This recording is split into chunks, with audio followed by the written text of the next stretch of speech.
Maraming salamat, of course, sa mga casters natin. Thank you so much for your shoutcast. And yeah, kita-kits next week.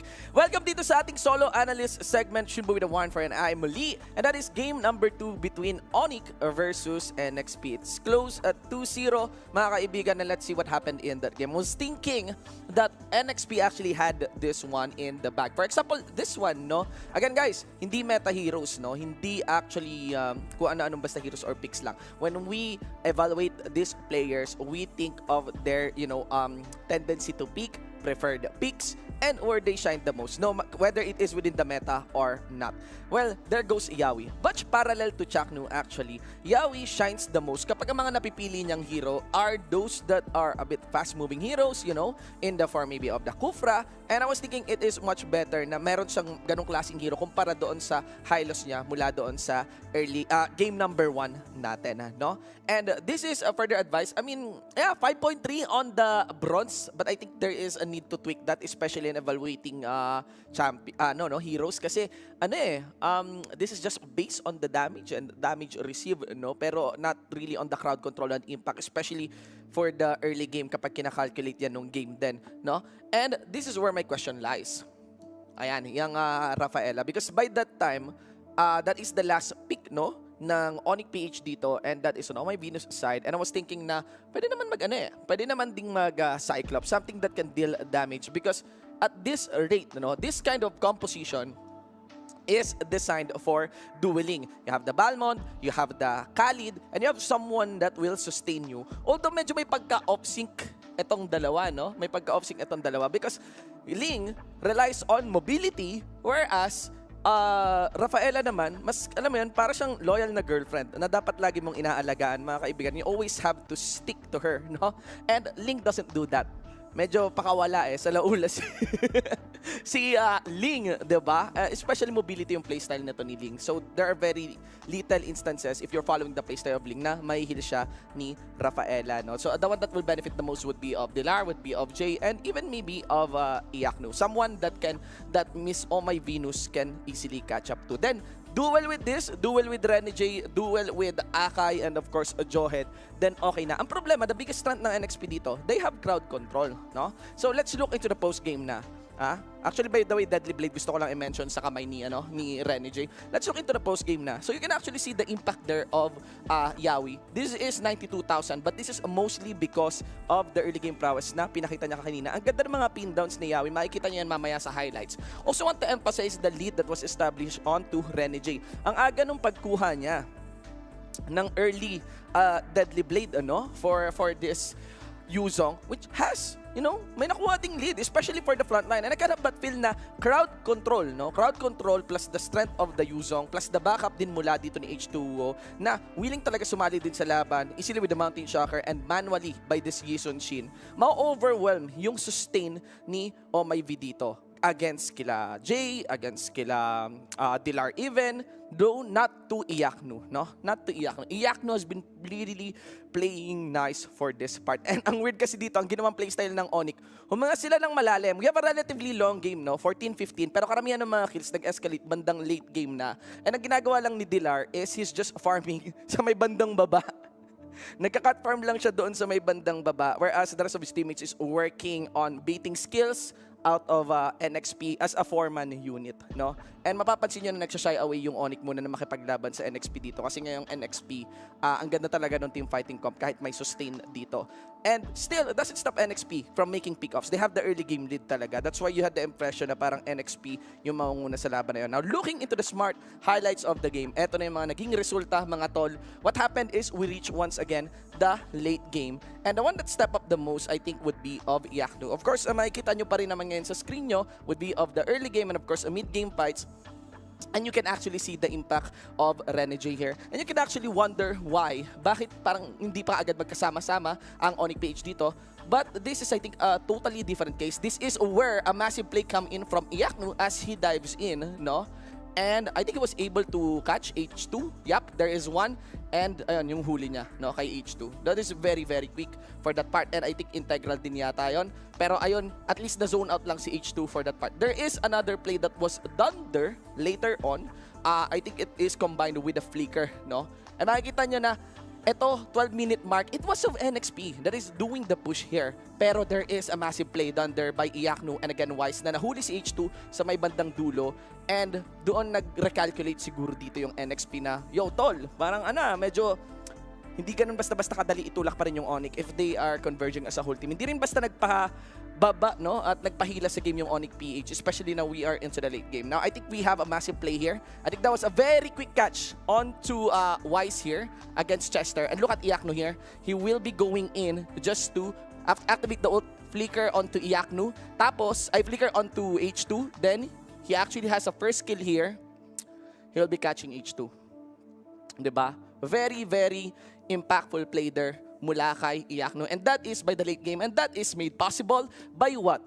The scaling of the allies for the late game, which is a bonus cooldown reduction para sa kanya. Plus sustain, plus the health. And here we are. We have the MVP. And I think this is, you know, for an allies, you get the scaling. But I think we have to give a reward of mechanical. No? Mechanical, right? Prowess.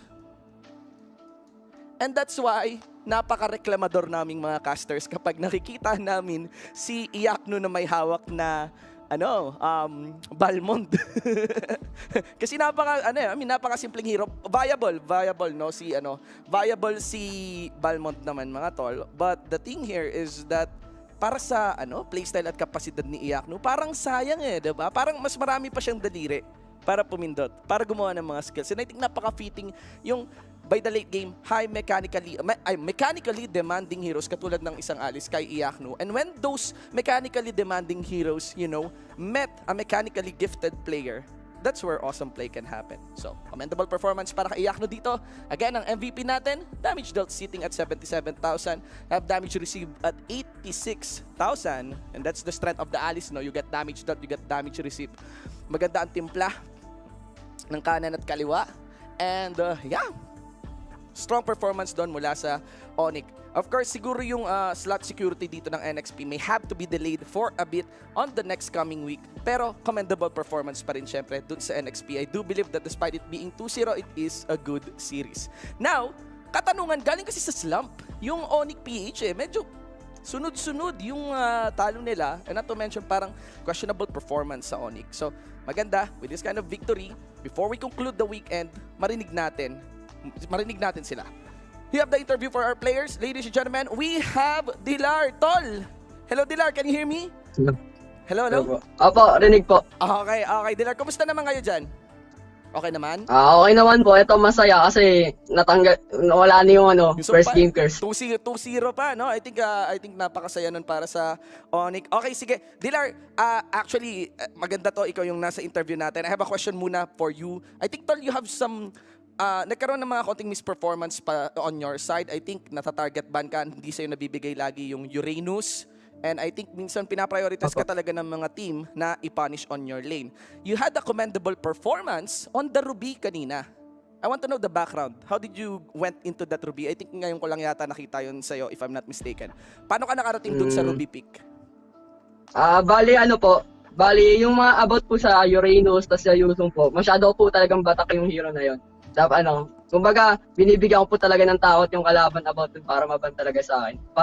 Para ako talaga yung maging focus nung magiging kalaban namin. Tapos about naman po dun sa Ruby. Okay. Konti lang po talaga yung matches ko dun. Tapos minsan sa RG ko lang po nagagamit hindi sa scrim. Bali, sabi ko sa teammate ko, tiwala lang kayo sa akin. Tiwala rin ako sa inyo. Kasi yung purpose ko talaga mag-buy time. Ako talaga yung puntahan ng kalaban, magkaroon sila ng space. Yun po talaga kasi yung purpose ko. Ayun po kasi yung kadalasan playstyle ko. Actually, hindi lang yata tank yung playstyle mo in terms of in-game, no? So, tinangki mo rin pati yung bans. Nagpa-target ban ka rin pala talaga on that Yuzong and that Uranus. Nakakatuwa din na gamble lang din pala yung Ruby na yon. At yung tiwala ng teammates mo naman nag-pay off. You have some good catch actually on that Ruby. O sige, ito na katanungan natin, Tol. I-acknowledge naman natin regarding your team, Onic-PH. I think you had a series of slumps. May laking katanungan pa rin regarding sa performance ng Onic-PH dito kasi ang lakas ng Season 4, Season 5 performance niya And now we are here on Season 6 na tumataas na yung mga katanungan against sa inyo. So, ito ang tanong ko, Dilar. Ano nangyayari ngayon sa Onic? Kumusta ba? Siguro po nagpa-practice pa rin naman po kami. Siguro nag-improve lang po talaga yung ibang team. Tsaka, mas thrill po sa amin kasi yun nga, nag-improve po sila. Dapat gumawa rin kami ng paraan paano rin kami mag-i-improve. Nasanay po kasi kami lagi na nasa taas po kami. Nasanay rin kami na puro panalo kami. Okay. Siguro, ito yung best way para makaramdam rin kami ng mga puro talo. Ganda. Para ma-adjust po namin. That is true. Okay, that is a very wholesome and awesome answer. The value, no, nung pagkatalo, okay lang din, no? Alright, sige, the lesson ng pagkatalo. Paring Dilar, thank you so much for your answers. I give this moment to you. Batiin mo lahat ng gusto mong pasalamatan. Kayo ang huling laban ngayong linggo. Personally, shoutout nga pala sa sumusuporta sa Onic-Ph. Shoutout sa GoGo Express, sa Cebuana Luwilier, sa lahat ng sponsor namin. Shoutout sa inyo. Shoutout sa family ko. Shoutout sa girlfriend ko kay Kyla Rontes Valles. Mahal na mahal kita kahit malakas toyo mo. Shoutout sa kuya ko, kundi dahil sa'yo. Kay Kuya Teo, kundi dahil sa'yo, wala ako dito. Thank you so much. Alright, maraming salamat, Dilar. Thank you for that. Congratulations sa panalo niyan. Of course, congratulations din sa Onic-Ph. So, ladies and gentlemen, that is Dilar mula syempre sa Onic-Ph. Ang tank nila. And actually, very nice answers din na binigay dito ng Onic-Ph on, I think, breaking the curse here, getting finally a 2-0 and removing that first game curse as they run here in the regular season. Ito na po ang ating giveaway code. Bago tayo magtapos, kunin nyo na po yan, ating mga manonood. No? And again, wow! What a series it has been. Konting ano lang muna ako dito, no? Kwento.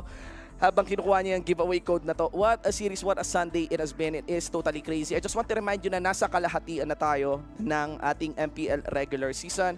And man, I mean, there are so many stories popping up. There are so many things that we are witnessing here.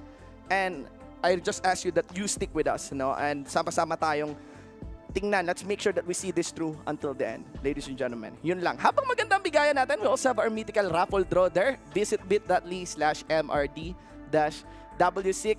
Fill up yan. That is a form and you'll be qualified for a mythical raffle draw of which hindi lang basta skin, kundi skins ang pwede nyong mapanalunan mula sa MPL. Fill up 5 of that and ayun, you will be qualified on joining the Grand Mythical Raffle Draw. Para yun sa buong regular season, hindi lang basta for a certain episode. And mas maganda yung bigayan doon.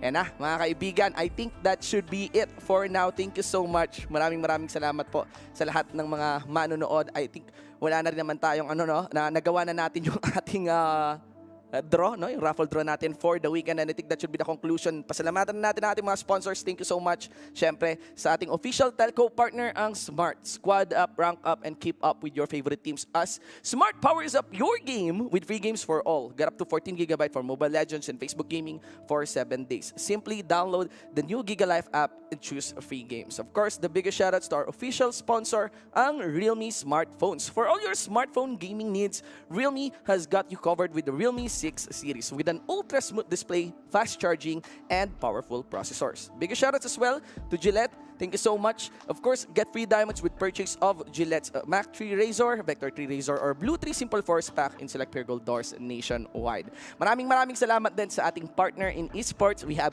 PayMaya.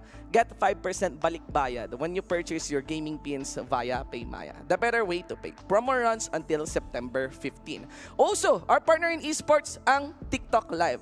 Mga kaibigan, check out MLBB's channel and TikTok Live and get a chance to win legendary prizes from Mobile Legends. And of course, we have our official gaming headset partner, ang Logitech G, Here Like a Pro, and all of this, the Mobile Legends Bang Bang Professional League Philippines Season 6 is powered by Moonton. That's it. That's our weekend. That is our 5th week, ladies and gentlemen. And I am Shibu the One for an Eye, concluding this solo analyst segment. Of course, saying that we are here together with the teams, with everyone, with the viewers, at itong buong MPL, at itong buong MLBB community. No matter what, we are here to build a very healthy gaming community. I'm gonna be leaving you with the Realme top 5 plays of the series, and of course, wishing you a happy week.